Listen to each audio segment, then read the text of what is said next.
Hi friends, welcome to our channel crazy craft. இந்த வீடியோவில் சிவபெருமானின் லிங்கோத்பவர் அந்த உருவம் பற்றி பார்க்கலாம் வாங்க.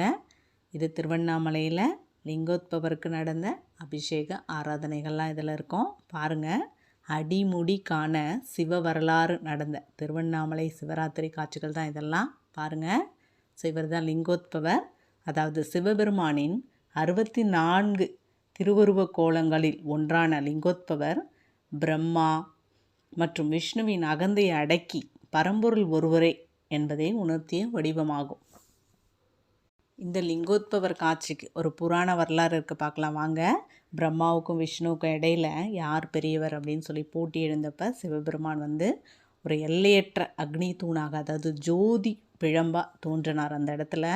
அப்போ சிவபெருமான் பிரம்மாக்கிட்டேயும் விஷ்ணுவுக்கிட்டேயும் சொல்கிறாரு, யார் என்னோட அதாவது அடியையும் பாதம் முடியையும் தலையையும் முதல்ல பார்த்துட்டு வரீங்களோ அவங்க தான் பெரியவங்க அப்படின்னு சொல்லி அனுப்பி விடுறாரு.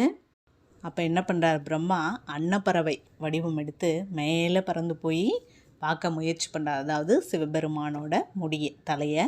அது மாதிரி விஷ்ணு வராக அவதாரம், அதாவது பன்றி வடிவமாக எடுத்துக்கிட்டு பூமியை தோண்டி அடியில் போய் பார்க்குறாரு, அதாவது சிவபெருமானோட பாதங்களை அடியை. ஆனால் கடைசி வரைக்கும் 2 பேராலையும், பிரம்மாவாலையும் விஷ்ணுவையாலையும் சிவபெருமானோட அடிமுடி ரெண்டுமே காண முடியல. அதாவது சிவபெனின் ஆதியையும் அந்தத்தையும் காண முடியாமல் போய் இறுதியில் சிவன்கிட்ட 2 பேருமே சரணடைஞ்சிட்றாங்க. அது மாதிரி ஆதியும் அந்தமும் காண முடியாமல் நிற்கிற அந்த ஜோதி பிழம்பை தான் நம்ம லிங்கோத்பவர் உருவம்னு சொல்லுவோம்.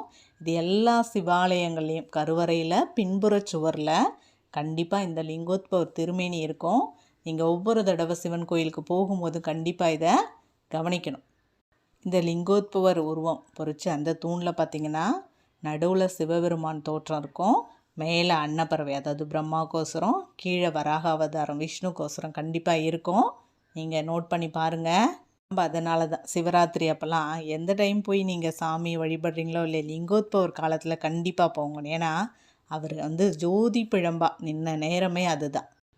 அதாவது நள்ளிரவு 11:30லேருந்து 1 மணி வரைக்கும் கண்டிப்பாக இந்த நேரத்தில் வழிபாடு செஞ்சுருப்பாங்க நிறைய பேர்.